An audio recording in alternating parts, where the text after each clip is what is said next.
selesai. Mbak Desa, Pak.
sebagai pelaku konsumen. Jadi dia itu untuk memenuhi kebutuhannya dengan membeli barang tapi tanpa menjual kembali kepada orang lain. Iya, paham nggak? Masa yang di depan nggak paham. Yang selanjutnya itu ada beberapa prinsip yang perlu diperhatikan konsumen dalam menerapkan prinsip ekonomi. Yang pertama itu ada yang mau membaca? Saya Oke. Sudah. pertama membuat prioritas terhadap barang atau jasa yang akan dibeli dengan memperhatikan manfaat terlebih dahulu. Yang kedua itu adalah menghindari gaya hidup boros dan berfoya-foya dengan membeli barang dengan harga yang mampu ia jangkau. Yang ketiga itu membandingkan pengeluaran dan pemasukan sehingga jangan sampai besar pasak daripada tiang atau lebih besar jumlah pengeluaran daripada jumlah pemasukan. Yang keempat itu melakukan tawar-menawar dalam membeli barang atau jasa untuk mendapatkan harga terbaik. Oke, makasih ya Mbak Sita. Jadi yang pertama itu membuat prioritas terhadap barang dan jasa yang akan dibeli dengan memperhatikan manfaatnya terlebih dahulu. Kalian pasti kalau membeli barang itu pasti kan melihat kegunaannya nih. Misalnya kalian membeli baju, pasti kegunaannya untuk menutupi aurat, terus juga untuk menghindari dari sinar matahari. Nah, yang kedua itu ada menghindari gaya hidup boros dan berfoya-foya dengan membeli barang dengan harga yang mampu ia jangkau. Jadi siapa di sini yang sering boros ya? Bukan boros pun itu tempatnya slide reward. Yang ketiga itu ada membandingkan pengeluaran dan pemasukan. Jangan sampai besar pasak daripada tiang. Jadi kalian itu kalau membeli barang itu harus tahu nih pengeluarannya berapa, pemasukannya berapa. Jangan sampai besar pengeluarannya tapi pemasukannya hanya sedikit. Ibu lanjutkan ya. Oke. Yang keempat itu ada melakukan tawar-menawar dalam membeli barang atau jasa untuk mendapatkan harga terbaik.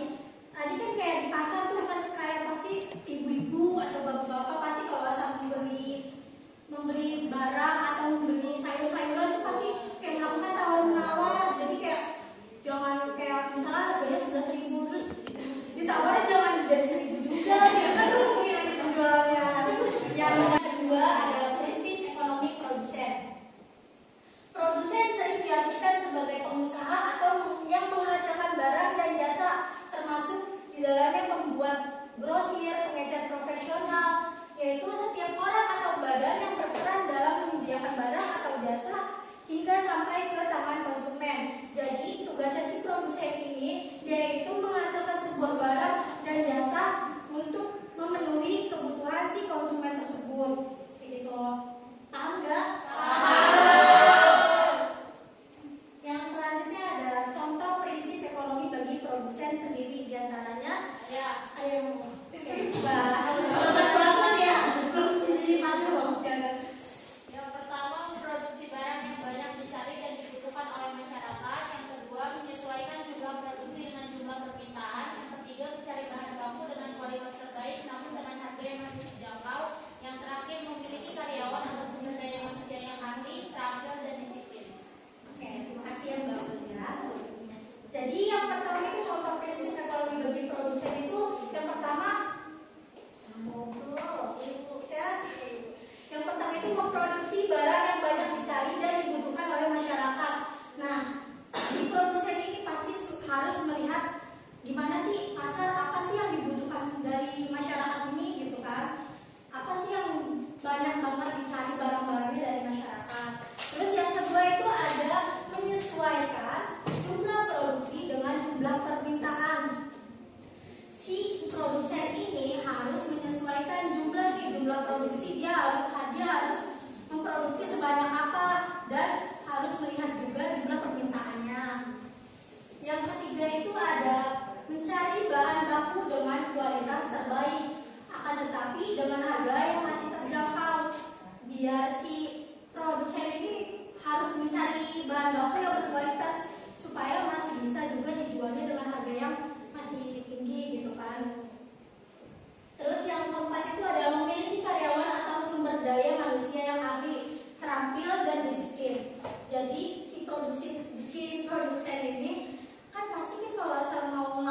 kerja atau apa kan kita sebagai yang punya pemilik perusahaan itu pasti harus mengetahui siapa aja sih yang harus direkrut, siapa aja sih yang harus diambil nih sumber daya manusia yang disiplin, yang terampil, yang nggak telat juga kayak gitu. Yang selanjutnya itu ada prinsip ekonomi distributor.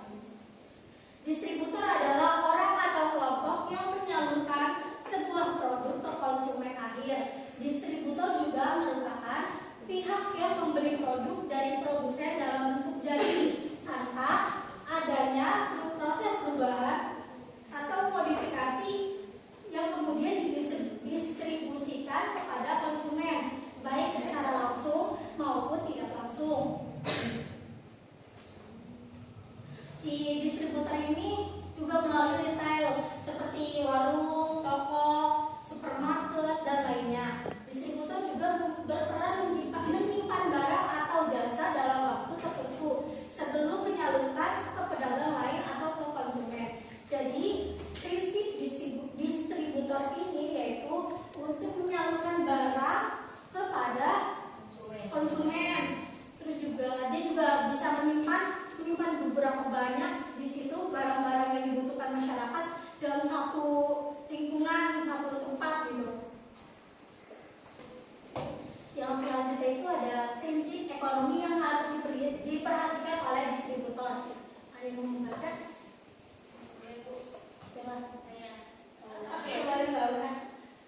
Prinsip ekonomi yang harus diperhatikan oleh distributor diantaranya yang pertama klasifikasi barang atau jasa, yaitu kegiatan memilah-milah produk sesuai jenis, ukuran, dan banyaknya sebelum sampai ke konsumen. Distributor juga harus memperhatikan daya beli masyarakat atau daya beli tanda internetnya. Yang kedua, promosi. Distributor juga memiliki fungsi promosi, yakni ikut mengenalkan barang atau jasa kepada konsumen. Ia haruslah memberikan pelayanan yang baik agar mampu mendapatkan keuntungan yang maksimal. Yang ketiga, menyalurkan barang secara tepat waktu dan dengan teliti dan dengan hati-hati supaya tidak terjadi kerusakan pada barang yang diantar. Terima kasih ya Bunda. Yang pertama itu ada klasifikasi barang atau jasa. Kegiatan memilah-milih produk sesuai jenis, ukuran, dan banyaknya sebelum sampai ke konsumen. Jadi sisi distributor ini juga berperan untuk memilah-milih jenis, ukuran maupun barangnya sebelum sampai konsumen tersebut. Terus yang kedua itu ada promosi. Jadi si distributor ini bukan hanya menyimpan barang atau menyalurkan barang, akan tetapi dia juga bisa mempromosikan barang-barang tersebut kepada konsumen atau masyarakat. Yang ketiga itu ada menyalurkan barang secara tepat waktu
menggunakan akal sehat tanpa melibatkan emosi dan hawa nafsu sebelum melakukan kegiatan atau tindakan ekonomi. Jadi kita sebagai manusia, sebagai konsumen juga, kita harus bertindak nih, dimana berpikir untuk nggak melibatkan emosi kita untuk membeli barang yang nggak kita bisa jangkau gitu.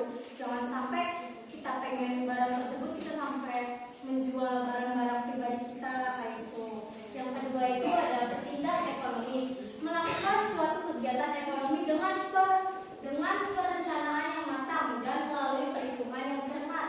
Bertindak ekonomis menjadikan seseorang mampu memenuhi berbagai kebutuhan hidupnya serta menghindari diri dari kebiasaan boros atau foya-foya. Nah, seperti tadi Ibu sudah jelaskan di prinsip ekonomi konsumen. Jadi kita itu harus sebagai manusia itu harus bertindak ekonomis, selalu melibatkan kegiatan ekonomi secara matang biar tidak boros, biar tidak foya-foya juga. Yang ketiga itu ada bertindak hemat, membeli barang atau jasa hanya sesuai dengan apa yang kita butuhkan. Jadi kita itu harus membeli barang atau yang lain itu harus sesuai dengan apa yang kita butuhkan, jangan yang nggak kita butuhkan banget gitu kan, itu kan bisa nanti dibelinya. Terus yang selanjutnya itu ada membuat skala prioritas, memenuhi segala kebutuhan yang ada dengan membuat urutan kebutuhan berdasarkan tingkat kepentingannya dari yang tidak mendesak sampai yang paling mendesak. Nah, kita harus memenuhi kebutuhan yang sangat penting dulu, kayak misalnya kita harus membeli beras untuk makan, terus sandal, pangan, papan, intinya 3 itu ya. Yang kelima itu adalah selalu bertindak menggunakan prinsip cost and benefit, selalu memperhitungkan biaya yang akan dikeluarkan serta manfaat yang akan diterima dari suatu tindakan atau kegiatan ekonomi yang dilakukan. Jadi kita itu harus memperhitungkan semua biaya, semua pengeluaran yang kita lakukan dalam membeli barang atau tindakan kegiatan ekonomi yang dilakukan. Paham? Oke. Sekarang Ibu akan dibagi kelompok ya. Dibagi menjadi 4 kelompok. Dihitung dari Basila 1, 2, 3, 4,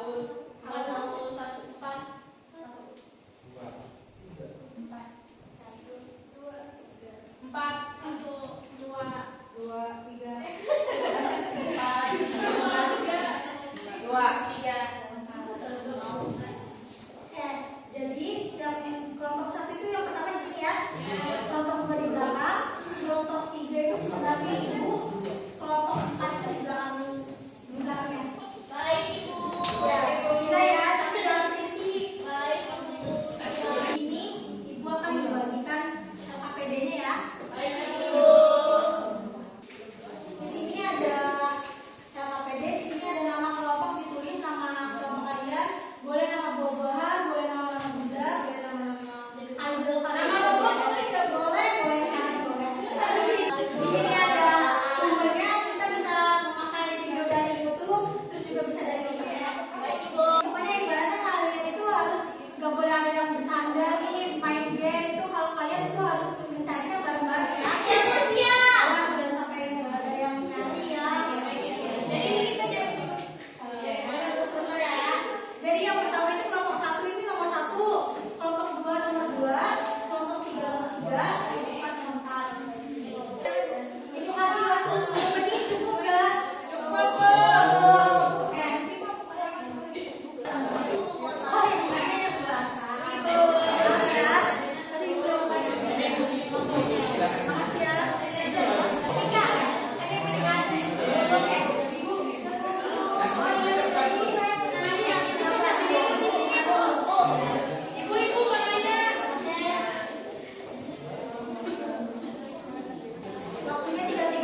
melakukan sebuah pengorbanan tertentu, misalnya dengan membeli barang atau jasa yang berkualitas.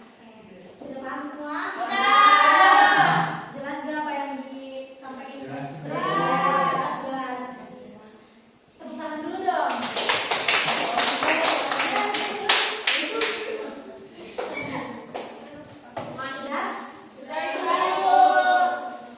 Setelah apa yang sudah Ibu jelaskan tadi, apakah ada yang bisa menyimpulkan materi yang sudah Ibu jelaskan? Saya. Satu-satu dulu ya.